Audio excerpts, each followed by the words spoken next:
నిఘా TV news కు స్వాగతం. ముందుగా హెడ్లైన్స్. వాతావరణ కేంద్రం హెచ్చరిక, 10 జిల్లాల్లో భారీ వర్షాలు.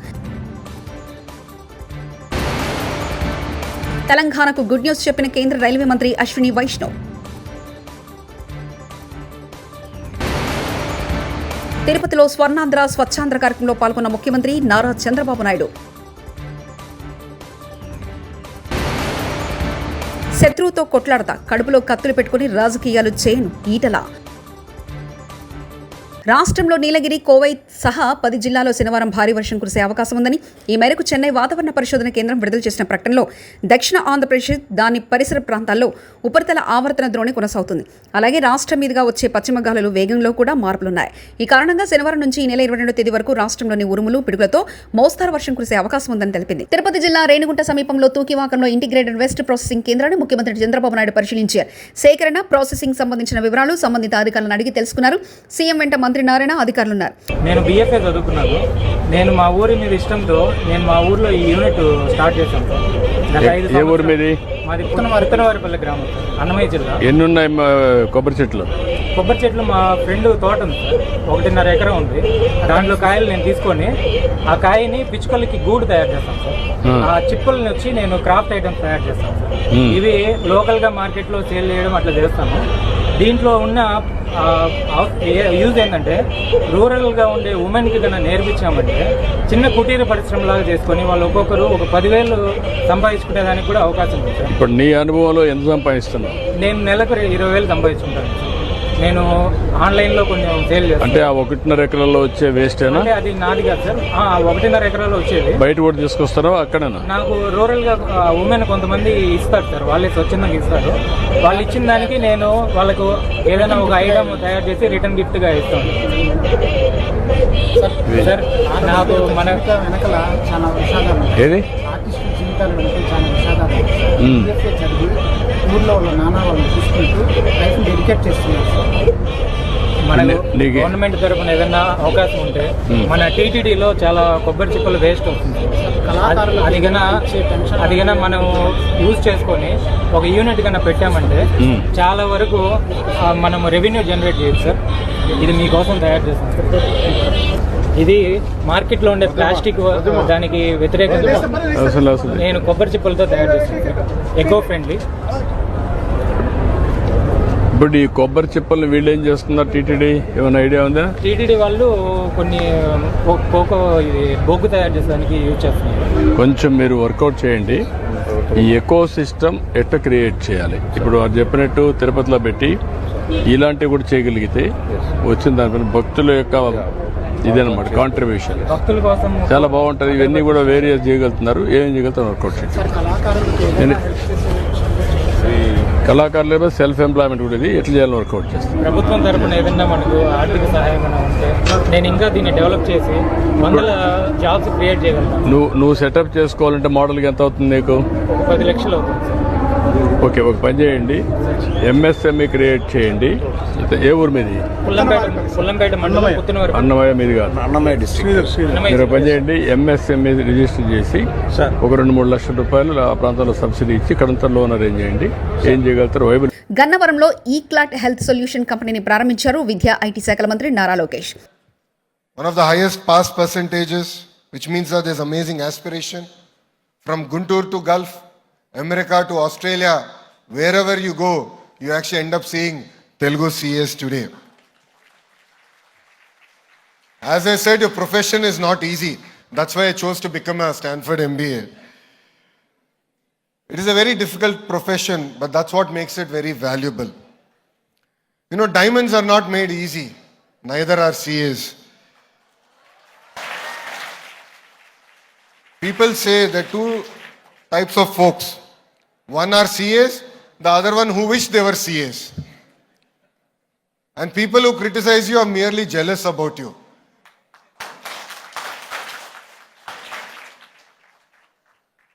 You know, CA as a profession spans across sectors. Behind every balance sheet, of course, there is a CA. And when I went to Stanford for my MBA, I actually focused on accounting because I knew that was my biggest weakness. So the 2 years I was there, Almost every quarter, I would take at least 2 accounting classes. And honestly, we are all living in very inspiring times. You know, under the leadership of the Honorable Prime Minister, Shri Narendra Modi ji, India has come about with a vision called Vikasit Bharat. It is what India will achieve in 2047. And the Honorable Prime Minister has made a bold statement that India will become a $30 trillion economy. You know, wherever I go, I keep telling Andhra Pradesh has double engine Sarkar. The Honorable Prime Minister Narendra Modi ji in Delhi. And of course, we have an amazing Chief Minister called Chandrababu Naidu garu here in Andhra Pradesh.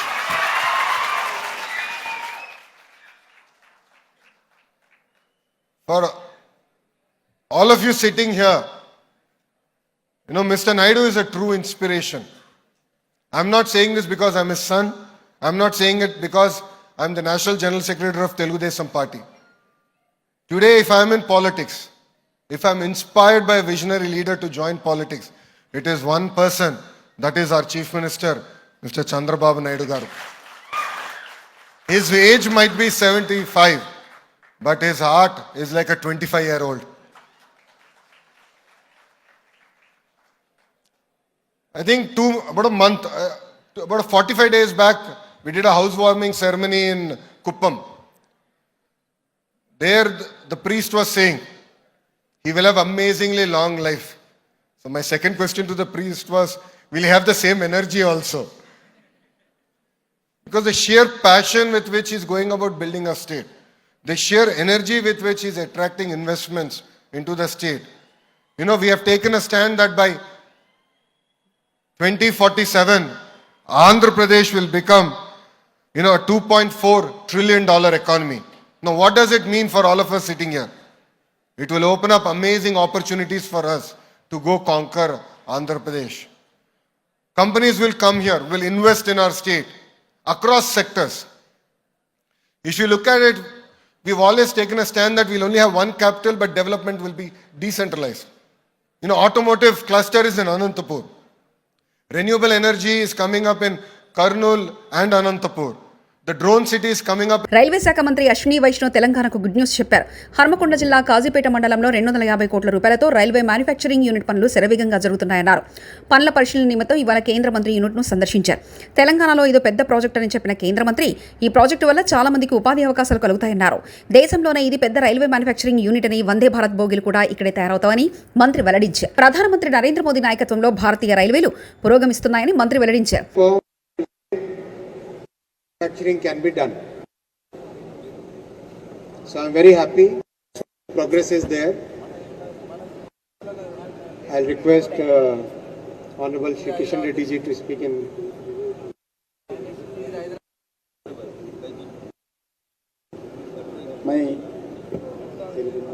అందరికీ నమస్కారం. నేను ప్రజల తరఫున, తెలంగాణ ప్రజల తరఫున భారత ప్రధానమంత్రి నరేంద్ర మోడీ గారికి, రైల్వే శాఖ మంత్రి అశ్విని వైష్ణవ్ గారికి హృదయపూర్వకమైనటువంటి కృతజ్ఞతలు తెలియజేస్తా ఉన్నాను. సుమారు 40 సంవత్సరాల క్రితము కూడా ఇక్కడ కోచ్ ఫ్యాక్టరీ పెట్టాలనేటువంటి డిమాండ్ ఉండింది. మన ప్రాంతం నుంచి ఎన్నికైనటువంటి పివి నరసింహారావు గారు కూడా, వారు కూడా చాలా ప్రయత్నం చేయడం జరిగింది పెద్దలు. చివరకు తెలంగాణ ఉద్యమంలో ఇది ఒక demand, Telangana demand Warangal coach factory అనేటువంటిది కూడా మీకు అందరికీ తెలుసు. చివరకు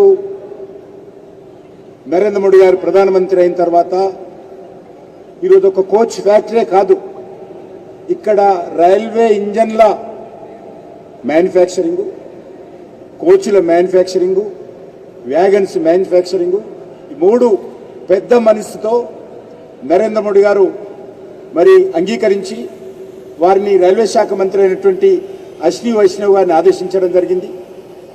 ఈరోజు మనకందరికీ తెలుసు, ప్రధానమంత్రి గారు స్వయంగా ఇక్కడికి వచ్చి ఇక్కడనే దీనికి భూమి పూజ చేసిన విషయం వరంగల్ గడ్డలో, ఓరగల్ నగరంలో తెలుసు. సుమారు మరి 3000 మంది డైరెక్ట్గా ఎంప్లాయ్మెంటు, ఇండైరెక్ట్గా అనేక ఎంప్లాయ్మెంటు. మంత్రి గారు అశ్విని వైష్ణవ్ గారి దృష్టిలో ఇంకా అనేక రకాలుగా దీన్ని మరింత అభివృద్ధి చేయాలనేటువంటి ఆలోచన వారు చేస్తూ ఉన్నారు. వారికి మనస్ఫూర్తిగా నేను ధన్యవాదాలు తెలియజేస్తా ఉన్నాను. తప్పకుండా నరేంద్ర మోడీ గారు ఏదైనా గ్యారంటీ ఇస్తే ఆ గ్యారంటీని అమలు చేసేటువంటి గ్యారంటీకి ప్రతిరూపమే ఈరోజు నరేంద్ర మోడీ గారు. ఏదైనా మాట ఇస్తే మాట ప్రకారం, మీకు అందరికీ తెలుసు, ఈరోజు వరంగల్ రైల్వే స్టేషన్ అత్యంత అద్భుతంగా ఈరోజు తెలంగాణలో 40 రైల్వే స్టేషన్లు జరుగుతున్న అభివృద్ధి, అందులో వరంగల్ రైల్వే స్టేషన్ కూడా అభివృద్ధి జరిగింది. ప్రధానమంత్రి గారి చేతుల మీదుగా ఆ వరంగల్ రైల్వే స్టేషన్ ఇనాగ్రేట్ చేసుకుంది. ఇక్కడ రింగ్ రోడ్డు 50% రింగ్ రోడ్డు కేంద్ర ప్రభుత్వం పూర్తి చేయడం జరిగింది. ఇక్కడ టెక్స్టైల్ ఇండస్ట్రీ కేంద్ర ప్రభుత్వము మంజూరు చేయడం జరిగింది. 1000 స్తంభాల గుడి మళ్ళీ పునరుద్ధరించడం జరిగింది నరేంద్ర మోడీ గారు, ఆ యొక్క మంటపం. అదేవిధంగా ఇక్కడ అనేక రకాల అభివృద్ధి కార్యక్రమాలు జరుగుతూ ఉన్నాయి. ముఖ్యంగా ఇక్కడ ఎయిర్పోర్టు రావాల్సి ఉంది. నేను గతంలో కేసీఆర్ గారికి అనేక ఉత్తరాలు రాశాను. ఇప్పుడు మళ్ళీ ఈ ప్రభుత్వం వచ్చిన తర్వాత కూడా చర్చిస్తున్నాము. స్వీకరించారు.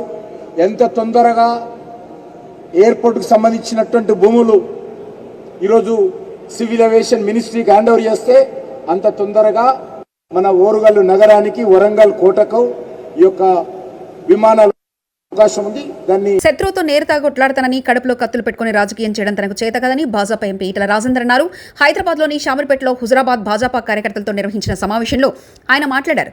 హుజురాబాద్ నుంచే అనేక పోరాటాలు చేశామన్నారు.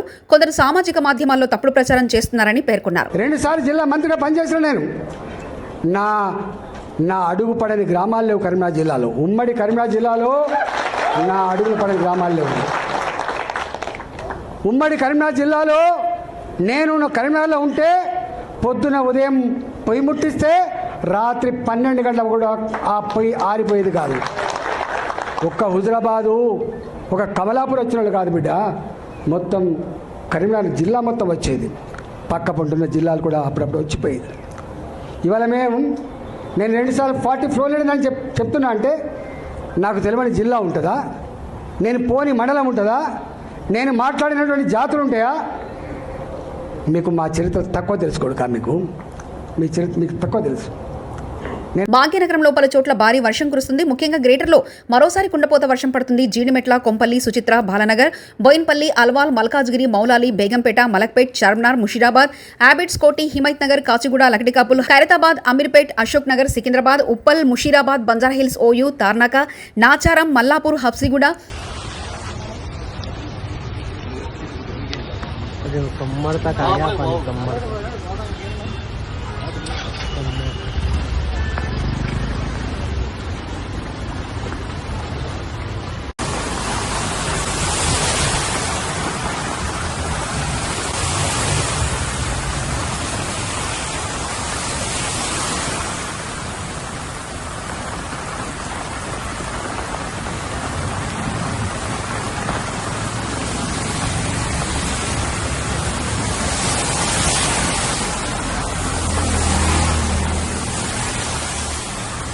భారీ వర్షాల కారణంగా రాజస్థాన్లోని అజ్మీర్లో వరదలు బీభత్సం సృష్టించాయి.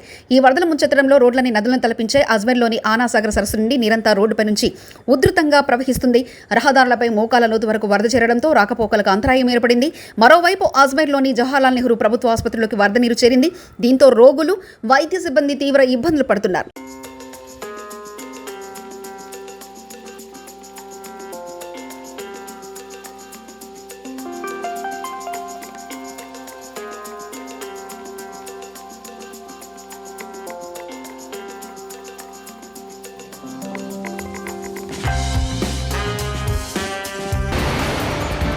వాతావరణ కేంద్రం హెచ్చరిక, 10 జిల్లాలో భారీ వర్షాలు. తెలంగాణకు గుడ్ న్యూస్ చెప్పిన కేంద్ర రైల్వే మంత్రి అశ్విని వైష్ణవ్. తిరుపతిలో స్వర్ణాంధ్ర స్వచ్ఛాంధ్ర కార్యక్రమంలో పాల్గొన్న ముఖ్యమంత్రి నారా చంద్రబాబు నాయుడు. శత్రువుతో కొట్లాడతా, కడుపులో కత్తులు పెట్టుకుని రాజకీయాలు చేయను ఈటల. ఇవి బులెటిన్ విశేషాలు. చూస్తూనే ఉండండి నిఘా టీవీ న్యూస్.